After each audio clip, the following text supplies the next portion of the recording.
You're listening to Thrive, where every week we have meaningful conversations with incredible women like you, packed with practical tips and sisterly advice to bring you from a life of simply surviving to thriving.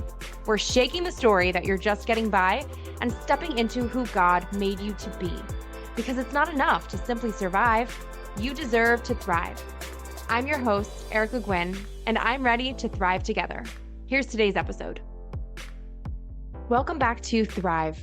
If life feels like one big circus act where you're always the main juggling act, today's episode will breathe new life into your soul. #1 national bestselling author, speaker, and business coach Christy Wright is here to completely shake up how you view balance, and it will change your life in the best sense. In today's episode, we're talking godly time management tips so that you can link arms with the Holy Spirit and feel true peace in whatever season you're in, getting the right thing done at the right time. Christy beautifully and vulnerably pulls back the curtain on real life behind the Instagram highlight reel in a way that'll have you saying, gosh, me too. She also shares practicals for figuring out your priorities and process with each changing season, as well as tips for feeling more present and comfortable when you get there. Stay tuned through this episode. Drop it 5 stars if you like what you're listening to. And now, welcome, Christy. Thanks so much for having me. I'm so excited about this. Yay, I am so happy you're here. Oh, Christy, we have wanted to get you on the show for so long, so I'm stoked to finally make it happen. You're such a godly gal. I love that before we even hit recording, you were looking for your AirPods and they're at church. They're at church. They sure are. It's very on brand. I know. Thank goodness for find my devices, because I'm like, who knows where they are? Well, at least my iPhone can tell me. They're in a good place. That's right. But you're someone that everyone can look at, I feel like, from the outside and right away think, wow, she does all the things. She has it together. But for anyone not familiar yet, you are a #1 national bestselling author, a speaker and a business coach, and a mom of 3. Fill in the gaps for us here, though, and give us the lowdown on who Christy is and what people might not know from seeing everything all pretty and polished on the outside. Oh, you're very kind to say that. Well, before we started recording, literally just an hour ago, before I put my makeup on, I was crying in my car. And so I just want to normalize that we all have good days and hard days and mountaintops and valleys. And to be totally vulnerable, I just am in this season. If anybody listens to my podcast, Get Your Hopes Up, I've been telling a little bit of this story week after week of how God has me on this journey of faith, where he has showed me for months, Erica, that there's this house I really believe that he's told us we're going to move to. The house is not for sale. We cannot afford it. And the owner's not interested in selling. Minor details. But it's been this faith journey. And I was just, actually I used Marco Polo to keep up with friends. And I was Marco Poloing this morning with some friends. And I was like, I'm just so discouraged. I'm so discouraged. You know, you plant a seed, or God plants a seed in your heart, and it can feel like an eternity of just watering dirt. And you're like, is that seed even in there? Is that ever going to sprout? Is it ever going to turn into something? And so I just want to say, if you go to my Instagram right now, at Christy B. Wright, I've got on makeup, I've got on cute earrings, a blazer, and I'm like, y'all, I'm going live for podcasts. And I just created this new free resource for you to help you create content. If you go to ChristyWright.com, here's your resource. And they wouldn't know that an hour before I recorded that, I was crying in my car going, God, where are you? And so I just want to normalize that we're all real people and we have real struggles, and you can love the Lord and still doubt, and you can have lots of good things in your life and still be overwhelmed by all of the good things in your life and just be like, oh, I can't do it all. My house is a mess. And what am I even doing? And so I just want to normalize. We all have all those feelings, and I do too. I'm definitely not immune to that. Yes. Oh, that is so good. Especially when it comes to, I'm so glad you called out social media for that, because I'm sure we've all fallen into the comparison trap and it's such a pit to be in. But then I think it really helps to kind of take that step back and remember, okay, even all of those things that you posted on stories, myself too, it might be a total of like 2.5 minutes of somebody's day that you're seeing. And I think we all can get so hung up and focused on looking at these things and thinking, oh, this person has it all together, or they are living the high life, living their dreams, making it all happen. They don't have all of these hardships. But when you think about it from, okay, but how much of this person's day am I truly seeing? And Right. besides the fact that it's an intentionally posted or kind of curated thing, even for the most vulnerable sharers among us who still keep it real and post all of the authentic moments too.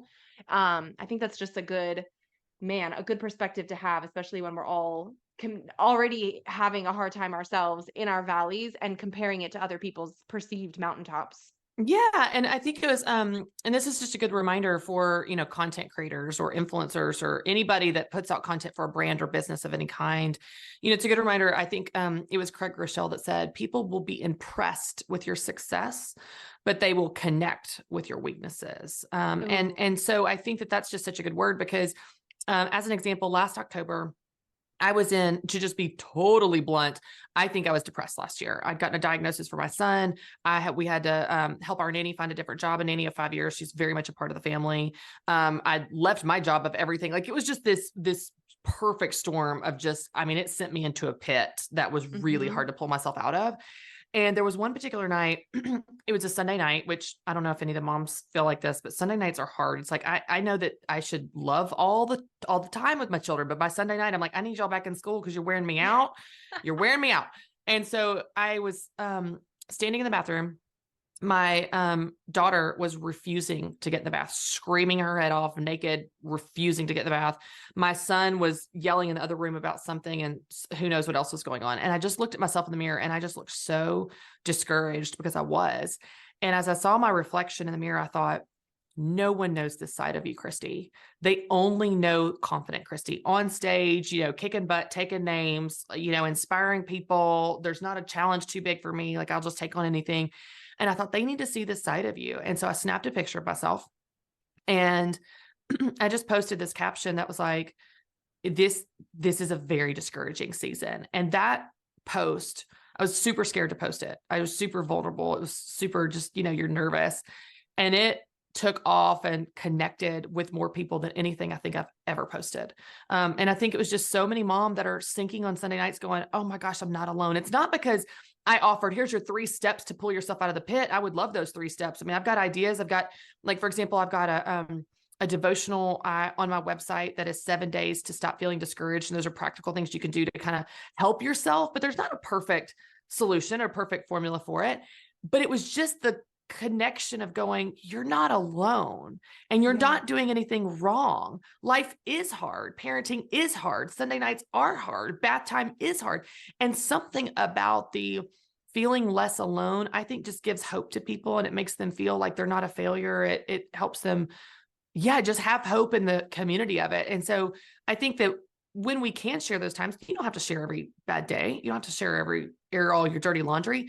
But if you just consider, like, is there an opportunity for you to connect with people over your bad days and your weaknesses, in addition to the success and the shiny moments and the bright lights and the blazers? I think it just lets them see you're a real person. And honestly, even though you don't do it for this, it builds trust because they're going, wow, I can trust this person. They get me. They're like me, Yeah.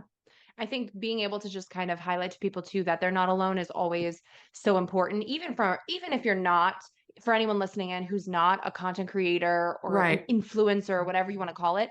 Think of how many times I think we're like, you pass, your neighbors in your own neighborhood or your girlfriends, and everyone kind of goes right into the almost scripted, like, oh, how's it going? Fine. How are you? Great. And everybody has this sort of high vibe, like, mask almost that we wear to be a certain way. And it's, how rare is it that you actually say to people, you know what, I'm really discouraged today, or like, oh, today's a rough one. I could use some prayers, or I could use help here or there. Like, oftentimes I think we don't even allow ourselves to be vulnerable with people who might also be craving that same connection, who might also be in a similar season or a similar position. And we're almost like, we almost miss an opportunity to connect with people on a deeper level in that way, because we end up being more concerned with, well, how does this look, and how we don't want to bother people with our whatever narrative we have going on in our brains.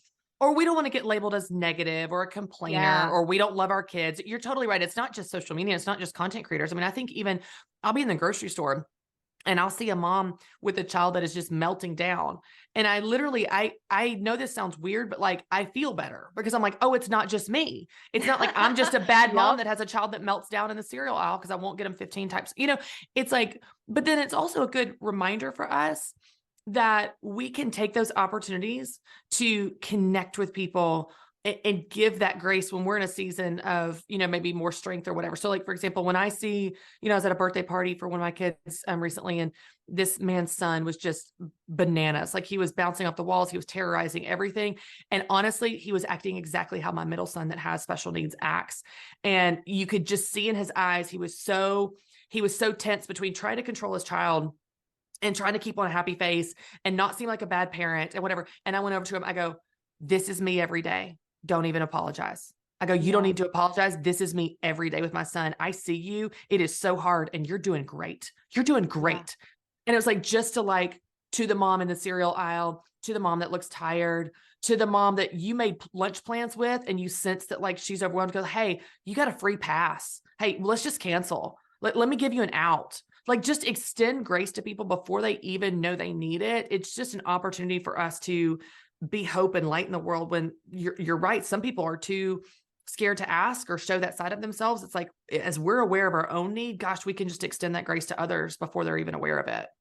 Yeah, for sure. Well, and speaking of different seasons too, and how these things shift so much, I know we're talking all about time management together today too, especially when it's managed in alignment with the Holy Spirit and also balance and all that good stuff. And I feel like both of those topics are things that it's so easy to kind of fall into that comparison to other people and look at people and go, oh my gosh, how are you doing all of the things? How are you managing your time? How are you balancing all of this, when we look inside our own homes or inside our own hearts and feel like we are absolute chickens with our heads cut off? Yeah. So I think it's important to shout out right from the start here that both of these things, time management and balance, will look very different between each of us, but also between seasons, even in our own individual lives. And I mean, hey, I have a newborn of my own right now and a 4-year-old. So things have been redefined, I feel like daily, let alone weekly. But this theme of giving yourself grace as we're giving others grace too, while navigating all of this, I feel like that's also a really good thing to just highlight, mentally stamp, and just mention again before even diving deeper into it, just because those are like, they both require so much grace for yourself and for other people, because there's such individual things to figure out, and they are dynamic things that change with every season, basically all the time. Yeah. And it's interesting because as I've been teaching on life balance for over a decade, because I was booked to speak on this topic, honestly, before I even had kids. And so this is this topic that I've studied, but it obviously takes on a whole new meaning when you have your own stretches and strains and pulled in all the different directions. So yeah. I think that this is a topic that, let's just start here, if this is okay. I think it is a topic that is drastically misunderstood. And what I mean by that is we are trying to solve the surface level issues, and we're not getting to the root symptom. We're not getting to the root cause of what's going on. And so when I wrote my book, Take Back Your Time, this was in 2021. It was right before I left Ramsey. Ironically, I launched the book and then God called me to leave. But when I wrote this book, my whole purpose of this book was to redefine balance, because even yesterday I was on a podcast interview and the host was asking me like, well, how do you juggle it all? And how do you, it's like the spinning plates. We just got to keep them spinning. And I was like, actually, you don't. So let's talk about the analogies we use for this. We use juggling balls, spinning plates. Some balls are glass, some balls are rubber. Which balls can you let bounce on a Tuesday? Like, this whole imagery is a circus. And that is the reason we feel like our life is a circus, because the standard we're trying to meet is just being a really good juggler, a really good circus performer. And I don't know about you, Erica, but I don't want to live in a circus. I don't. Definitely not. And my life, it feels like a circus anyway with 3 children. They are the traveling circus. So like anything I can calm down or control or minimize or simplify, that's what I want to do. And so I want to give people, just as we kick this off, I want to give people a different image. Okay. Instead of thinking of, how do I juggle all the balls and keep the right ones in the air and choose which ones I let drop when I can't even figure out which ones I'm going to catch next? Okay. What if we had a different image? Okay. Just imagine that you have a weight rack. Like anybody that's ever been to the gym or seen weightlifting, you've got a weight rack. And on that weight rack, you've got all these balls, and they're weighted balls. And you choose in any individual season, which we'll talk about seasons, which is really important to this. You choose which ones you're going to pick up and just hold. You're just going to hold them. You're going to pick up the amount that you could hold, which is probably 2. Maybe if they're lighter balls, maybe you might be able to hold like 3 or 4, but you're going to hold the amount that you could hold. You don't have to keep them flying in the air and worried if they're going to drop and which direction are they going, and your eyes are darting all over and you're running and your heart is racing. You're just going to hold them. And the others, you're going to sit down in this season. And you know that just because you've sat them down in the season doesn't mean you're never going to pick them back up again. You're just not picking them up in this season.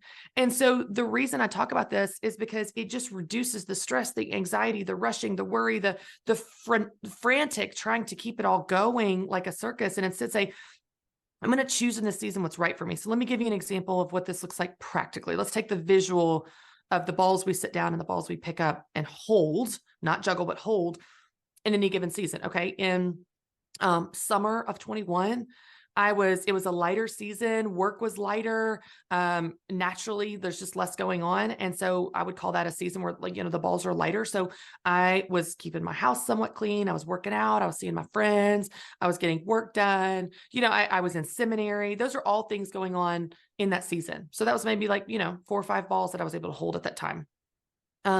You fast forward to the fall. So you flip a switch in August of 21 and I go into book launch mode. That is a heavy ball. That is a really heavy thing to hold. It is time consuming. It is energy consuming. It is important. It is a time sensitive thing because it's a very specific season. And so what that looks like practically is I set down all the balls that I was holding in the summer and I'm only picking up 2 balls. One was launching my book and the other was seeing my family. And so I'm going to be a good mom to my kids and I'm going to launch the book. So these are the 2 things I'm going to hold in this season. So what's so beautiful about realizing what is important in any given season, what are the balls you're holding, what are the things you're going to focus on, what are the priorities in that unique season, is it gives you permission not only to focus on those things, but it helps you shake the guilt for all the things that are not right in that season. So the balls that you're sitting down in that season. So the question I give people, which if you were going to summarize my whole book, take back your time, into one question, it's this question: what's right now? What's right now? What's right in this season? What's right is this week? To your point, what's right today? It may ebb and flow and change, but it gives you permission to focus on what's right and do it and be present for it. But it also helps you shake the guilt for all the things that are not right now. So in the fall of 21, when I'm launching a book and that's top priority, and then being mom when I'm not on the road launching the book, I walk through my house and it's a disaster, Erica. I'm stepping over toys and clutter and piles. I'm not beating myself up. I'm not telling myself I'm a failure. I'm a bad mom. I'm a bad person. I go, girl, that's not right now. You step over those toys and keep going. I didn't see my friends that fall. I didn't work out that fall. We ate takeout that fall. And I wasn't a failure that fall because I decided in advance that balance or success in that season is launching my book and being a good mom to my kids, a present mom, being there for them. So all the balls I set down, it didn't mean I never pick them up again. They just weren't right then. And so when you give yourself permission to do what's right now, you not only can focus on it, enjoy it, be present for it, and be successful in those things that are important in this season, the balls you're holding, but it helps you shake the guilt for all the things that are not right now. Yes.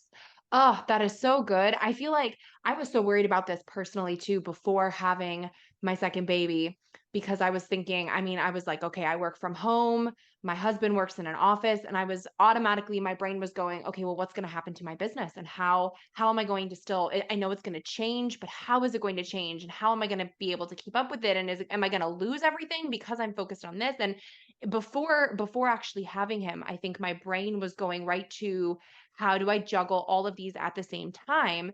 And it was funny because then once I actually brought him home, it was so much easier to actually let that go and focus on exactly that, and go, you know what? No, it's going to look different right now because my focus is him.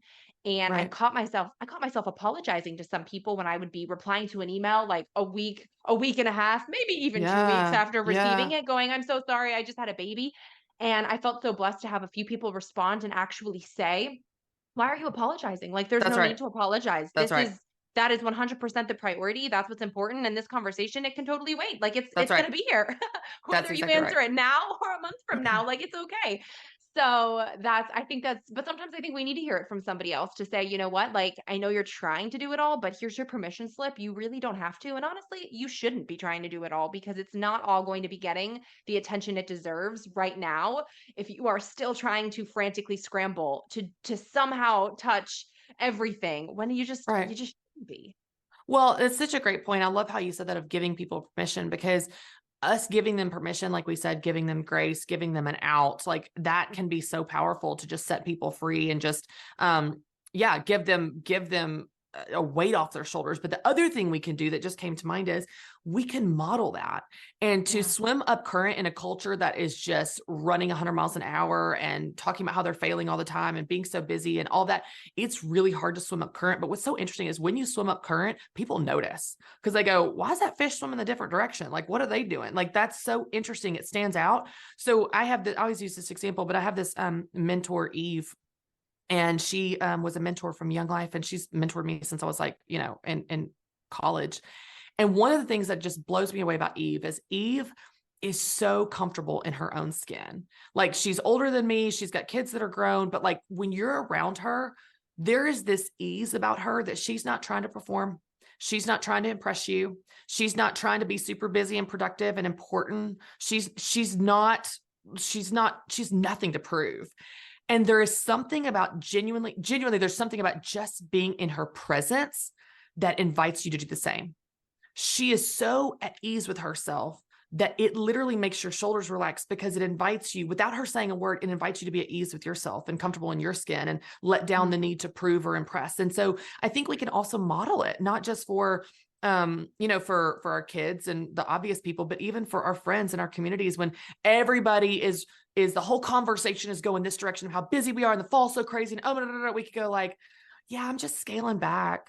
Yeah, I don't have plans this weekend and I love it. I had to protect that. But it's like, that sounds so weird, but people go, huh, is that an option? I didn't know it was. And so we can model it and lead by example, which is hard to do, but I think it can also be powerful. Yeah, absolutely. So, in terms of time management too, what does time management look like for you when it's done specifically in partnership with God? Because I feel like there's our way and then there's God's way, and sometimes those aren't necessarily in alignment.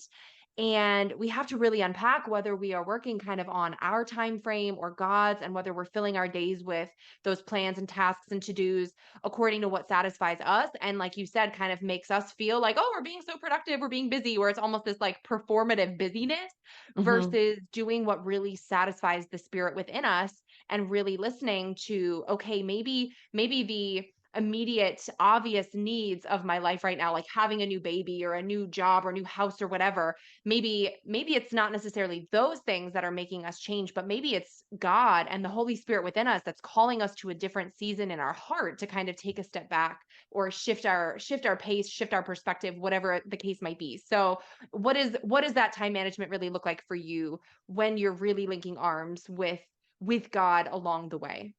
Yeah, I love this question, because I think one of the things that's really easy to do in our culture, and we all do it, by the way, is we swing to these extremes of it's all or nothing, it's this or that, and there are these it's either or. And so, for example, either you're trusting God and you have no plans at all, no schedule, no budget, no goals, because you're just trusting the Holy Spirit to lead you and you're just flying blind all day.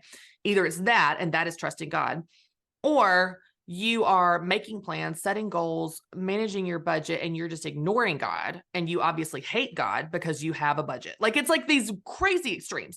And so Yeah. here's what I teach people all the time. You're going to work like it all depends on you, and pray like it all depends on God. You need both. So here's what that looks like for me practically.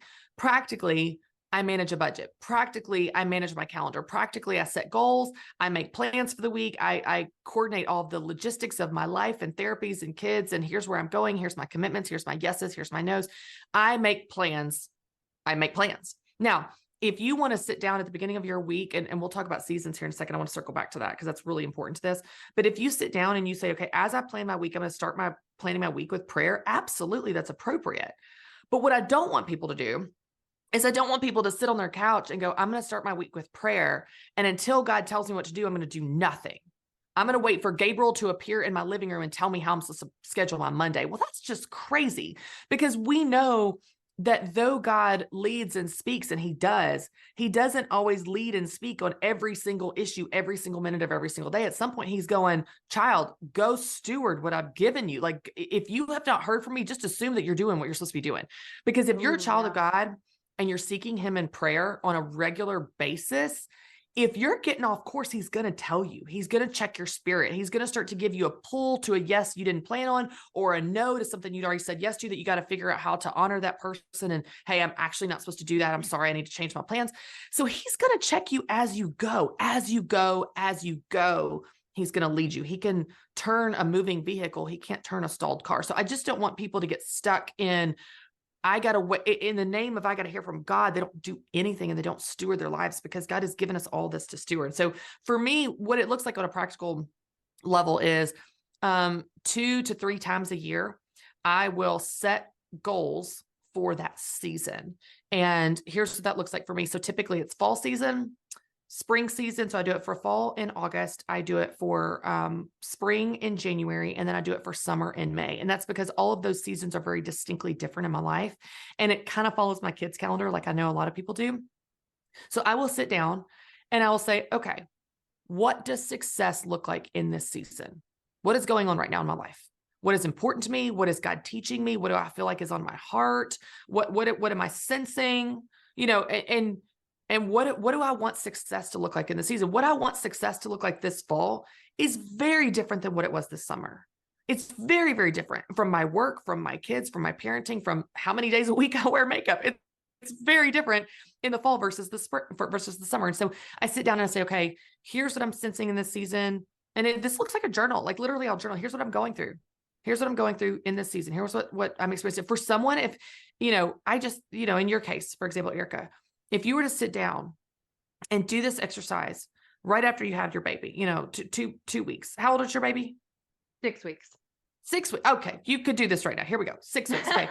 You're journaling. Here is what I'm experiencing. I have a newborn. I sleep this many hours a night. I'm feeding on this type of schedule. You're in a newborn phase. So you literally journal and describe your season. You describe it.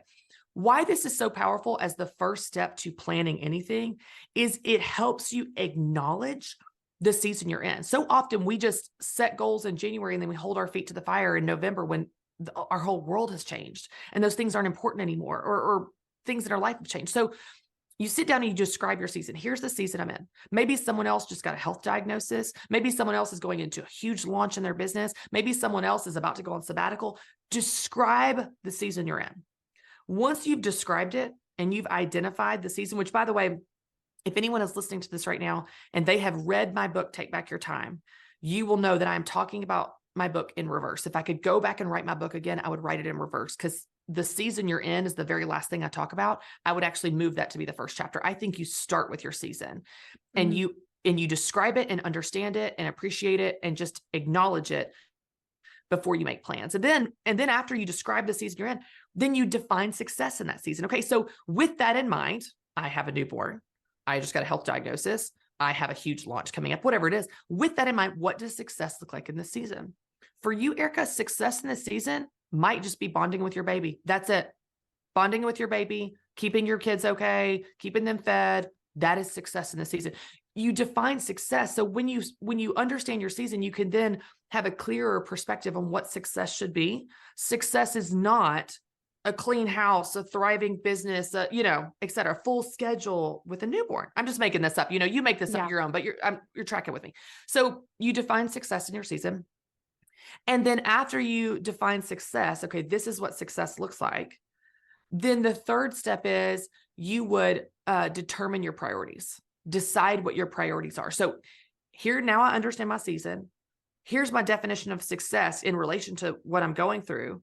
And then here's my priorities that are going to cause that version of success to occur. And so in the summer, my version of success is literally having fun with my kids. That's it. That's it. Just having fun with my kids, being outside. So then I create priorities that align with that. I say no to a lot of work things. I say no to travel. I say yes to all types of outdoor activities. I then know what my priorities are, at least for that season, high level. And then week by week, of course, you make decisions on what's right that week. And usually it's in relation to the season, but you might have a week that's weird, that's different. That's, you know, oh, this is one really busy work week or whatever. But it just helps you practically apply time management, but it's all through the lens of the season you're in and your definition of success in the season. Because what I've found in my own life, but I definitely found it in all of my research with life balance and time management, is this: it's not, we think life balance is doing everything for an equal amount of time, or it's a 50-50 split between home and work. And we know that we can do that and we still don't feel balanced. And so the whole thesis of Take Back Your Time is life balance is not doing everything for an equal amount of time all the time. It's about doing the right things at the right time. And so when you do the right things at the right time, whether that's being present for your baby or launching a business or healing from surgery or whatever that is, launching a new product line, you actually feel balanced. And it's not because you're doing everything all the time. It's because you're doing the right things at the right time. And you feel this sense of balance and peace that you're doing what's most important right then. And I just think that can be a really powerful redefining of what balance and time management looks like in your life, but it also has practical implications of how you manage your calendar. Absolutely. And I feel like too, that in and of itself is what linking arms with God through that process looks like. Because I know, at least for me personally, the most disconnected and discouraged and frustrated and down on myself that I have ever been when managing my own time and setting goals and and planning a schedule and whatever is in those times where I was not doing the right thing at the right time and instead had this like you said, a preconceived notion of like your list of goals from the beginning of the year or whatever it might be. And instead of acknowledging the season that you're in and your actual reality, I would be sitting there going, okay, but how can I still make these things happen with this Right. new variable in the Right. picture? So it would be like I just had a baby, and instead of acknowledging that, I'm not doing this, but it would be like Right. if I was going, okay, well, I still have to push through XYZ. I still have to make this happen. Right. I still have to do this. So how am I going to do this while I'm also having the baby, instead of like completely allowing it to shift and look different, acknowledging like actually this season is totally different and it's impossible and probably foolish and also just like completely unnecessary to try to still force it all instead of allowing Well, it to be what it's meant to be. you're exactly right. And honestly, that was my heart behind my book. It's actually not about Yeah. time management. It's about setting women free. Like the tagline to the book is my favorite part, the guilt-free guide Yes, to I life love it. balance, because so many women do exactly what you just described, where they are absolutely holding their feet to the fire. They're exhausted, they're anxious, they're burnout, they're resentful. They're just exhausted. And it's not that like, if you just do exactly what I'm saying, you're never tired anymore. Gosh, I get tired with little kids. You are tired, but there's a different level of peace and freedom and just permission that comes when you realize you can change and adapt. When things change, things need to change. And one thing I do want to say that I forgot to say, so I'm so glad you brought it back to the Lord and brought it back to prayer, is after you make all these plans, after you describe your season, you define success, you decide what your priorities are, after all that, just know that the Holy Spirit trumps everything. So you can go about your week, and God may bring an interruption to your week, as he often does. And you didn't plan on it, you didn't see it coming. You always submit to God's prompting. So if you had not planned to do something and God pulls you to do it, you always submit to the Holy Spirit's prompting. That's where I'm saying, like, when Gabriel does appear, when the Holy Spirit does lead, when you do feel that pull or that call, or the Lord speaks to you, always submit your plans, always follow and obey him. But we're just not going to sit around and wait on that. And if he's not giving us a specific word on something, just assume that what you're doing is what you're supposed to be doing. And I will say that, one of the most common questions I'm asked, Erica, is, how do you know it's God? How do you know it's God? Or Yeah. what if God is not speaking to you? And the thing that the simplest answer, I mean, we could dig into it of like, if how you hear from the Lord, if you're not, and you want to, and so on. A great book in Bible study is Discerning the Voice of God by Priscilla Shirer. I've read it like 3 times. I love it so much. But at the most basic level, the simplest answer is, if God hasn't told you to do something different, just assume that what you're doing is what you're supposed to be doing. And I know that that's hard if you're in a job you don't like or a season you don't like, but just assume that if God's not told you differently, it's like your GPS. It's not telling you turn right until it's time to turn right. So just assume you're on the right track. I think sometimes we obsess over being in God's will, and God's like, hey, you're doing it. You're doing it right now. Like, don't freak out. Like, when you need to move, I'll tell you to move. And until then, just keep on the path you're on. You're doing great. Yeah. And I think an important key there too is if you are checking in via prayer, then that's when you can kind of assume that, because I think also there's kind of like a misconception that some people might have where like if you're just not hearing anything, you're all good, but make sure that you are actually asking God too, like, hey, is this am I on the right track? Because I feel like if you're in a posture where that is what you are actively seeking and your heart is open to that, it's a little different than if someone is completely like shut off and so hell bent on being on their own path that they actually don't really want to hear Oh, for if they're sure. supposed to go a different direction. You know what I mean? Well, that's what I tell people all the time. I'm like, if you're seeking the Lord, he Yeah. will not let you go wrong. Now, if you're not seeking him, he will let you reap the consequences of your decisions. He will let you reap what you sow. But if you're seeking him, he will not let you go wrong. He's not this gotcha kind of God that's hiding from you. Like if you're seeking him and you're genuinely asking him, show me your ways, show me your will, lead my steps, lead my day. He will guide you as you go. And I think so often we just worry that he's going to like he's hiding from us. He's not hiding from us. He wants to be heard by us. All we have to do is seek him and he will show us the way that we should go. But yeah, if we're not seeking him or we don't listen when he does prompt us again and again and again, then yeah, he'll let us experience the consequences. And that's one of those are those moments where you go, oh, I knew what I was supposed to do and I didn't listen. And then you get the fruit of that. And that fruit is bitter every time. And yeah, he'll let you experience that. But man, I love how Lisa Bevere says, if you think that you have blown God's plans for your life, you, my friend, are not that powerful. If you're seeking him, which is your only job in the world, is just to seek him. Seek him. If you seek him, he will not lead you wrong. He will not. Yeah. So what, especially for fellow ladies like us who are also ambitious, do have these big dreams, big plans also, while still, raising babies, running businesses, all that good stuff.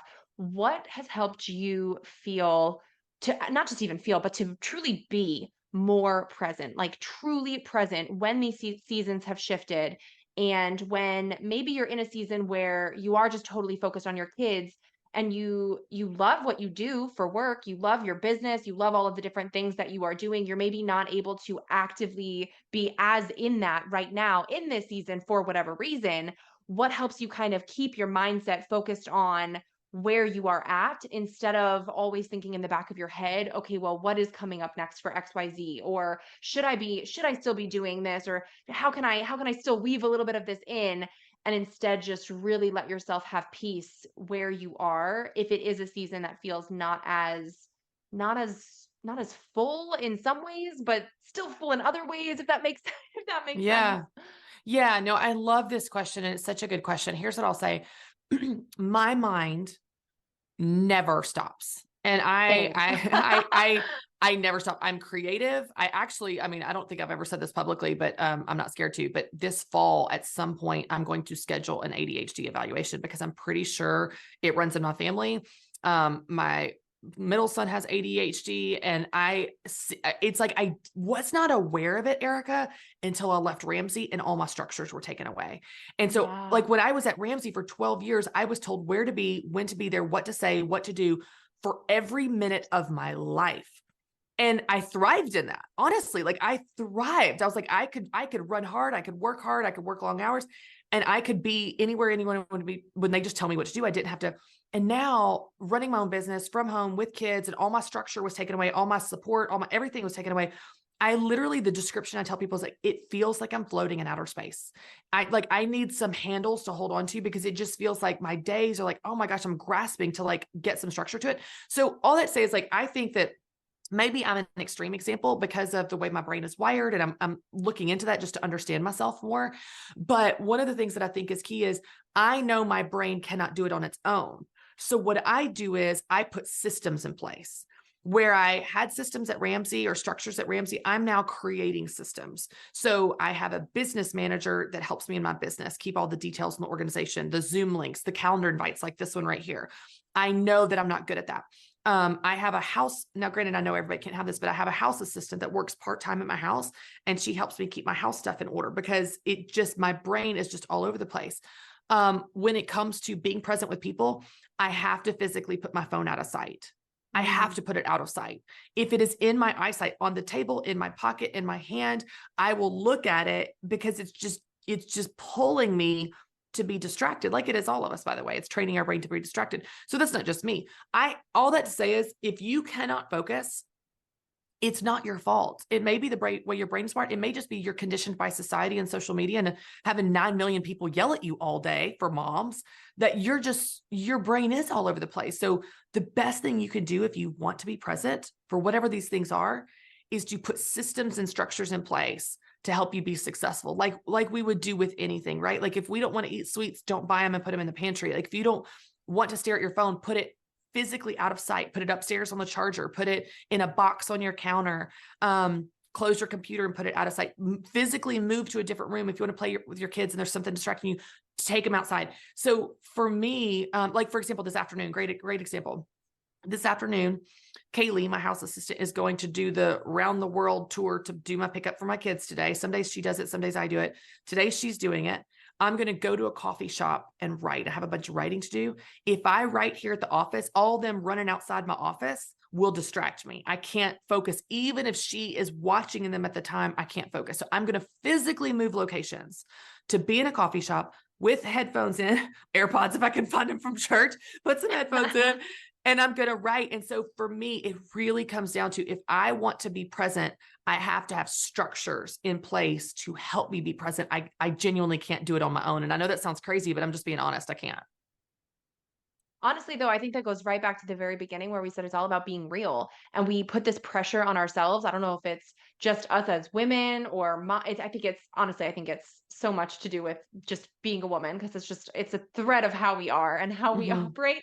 But we put so much pressure on ourselves to be able to do it all, especially in today's society where it's like we see it as like a sign of weakness sometimes if we are asking for help, because we think like, no, I'm supposed to be able to run my business and run my house and run all my family around everywhere. And it's like, no, you're allowed to. And honestly, it's so good if you can just ask for help and put up the white flag and be like, you know what? I am only human and I can only do so much.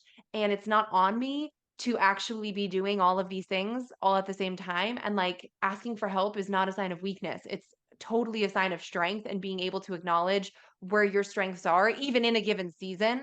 So I love that you just mentioned all of the different ways that you ask for help too, because I'm like, not enough people accept it. Right. And you know what's interesting about about the phones and distractions, since that's probably the biggest source of distraction. I just thought of this when you were talking, Erica, but it's so interesting. And there's lots of people that could probably highlight the research way better than I can, but because our brain is always changing, it's always changing and creating new grooves based on our behaviors and our input and all of that. Our children's are, but ours are as well. What's so interesting is we have trained ourselves to have a different threshold of input, where now we almost, and I know this sounds extreme, but it's almost like we get bored easier, and we don't know how to be bored.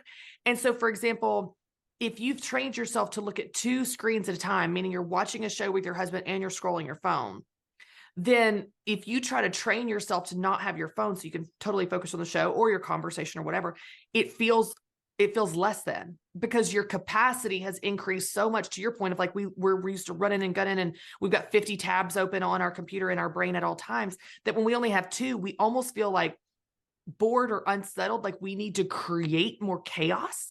And often we will open more tabs, we will open more screens, we will try to multitask, because there's this adrenaline that comes with it, and even the hormones that come with it, like this pleasure reward loop in our brain. It's like, oh, that feels good to feel productive, it feels good to multitask, it feels good to feel like, wow, I can do it all. And so we create those scenarios more. And if we have by some miracle 1 tab open in our brain, or by a miracle, we only have 1 thing going on at a time, we will create more because of the way that we've been functioning for so long. So you get in an elevator and you don't know how to just stand there for 3 floors.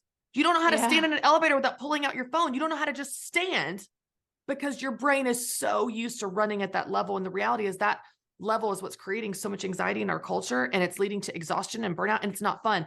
But it does require, again, swimming upstream. It requires going against this pull to just fill up our brain all the time. It truly goes to like allowing ourselves to be a little bored, to not pull out your phone, to only do 1 thing at a time, and retraining your brain that is okay. It is good. It is restful. I did a podcast episode on this recently about rest, where I was just so worn out, and I kept thinking I need more sleep. I need to go to bed earlier. And even if I would get the sleep, I was still so exhausted. I felt the Lord speak to me and he said, Christy, rest is not sleep. Rest is how you go through your day. And I thought, oh, that's a word. It's the pace that you go through your day. It's the pace of the input of your mind. And so it will feel a little less than, a little bored, a little like almost like you're kind of naked. Like, oh my gosh, am I, to your point, am I not productive enough that I'm only doing one thing at a time instead of 50? But man, I think there's unbelievable fruit in the restfulness that we would go throughout our day. How much more patient would we be? How much more would we enjoy the moments? And to your point, be present in the moments when we don't have those 50 tabs open. But again, it takes retraining our brain, going against culture and putting structures in place where our phone is not an option for us to be able to even have the capacity to do that. Yeah. Oh, that is so, so, so good. And I think it's important too, like what you said, it's to kind of call out that if you're putting something in another room and kind of what feels like forcing it at first, that's Yes. okay, because it's Yes. not going to like naturally be something where you're No. like, oh, this feels good. I feel okay with this. Like you're going to feel that dissonance at first where you're like, ooh, this is really hard, or this It's like is a really detox. uncomfortable. Yes.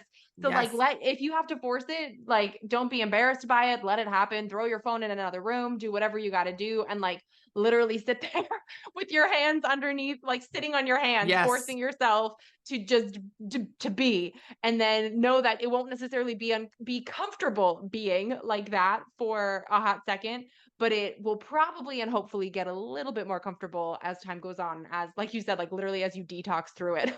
Yes, that's such a good point. Yeah, at first it will be hard. And if anything, the difficulty of it will probably force you to face how much you depend on it, how much you depend on that input, you depend on that device, you depend on the distraction, whatever. And it can kind of be sobering where you're like, oh, I don't like that about myself. To me, I would hope that it would even give you more resolve to stick through the difficulty of it because you don't want that dependence. So that's how I feel when I experience those times. Yes. Oh, so good. Well, Christine, getting things all wrapped up, I want to ask you something we ask everyone to close out the show, which is, what does thrive mean to you, and how do you strive to thrive in your own everyday life? You know, I love the word. I love how active it is. I would say my first just gut response is to obey the Lord. And I know that that sounds probably not as exciting as thrive, like thrive and obedience. Those don't go together. But I just really believe, I really, really believe, even though this sounds like a Sunday school answer, I really believe that God is good. And the implication of that is, if he is good, then what he's telling me to do is good. It is thriving. And so if obedience looks like giving money that feels really hard to give, or saying no to something that I really want to do, or trusting in something that is really vulnerable, or forgiving when I want to bite back, I think that thriving is being who he wants me to be and who he's telling me to be, because I can trust that he is good and I am not. And when I do what he wants me to do, that is thriving. So as Sunday school and Miss America pageant as that sounds, that's really what I believe. I really do. I really believe it. I love it. I love it.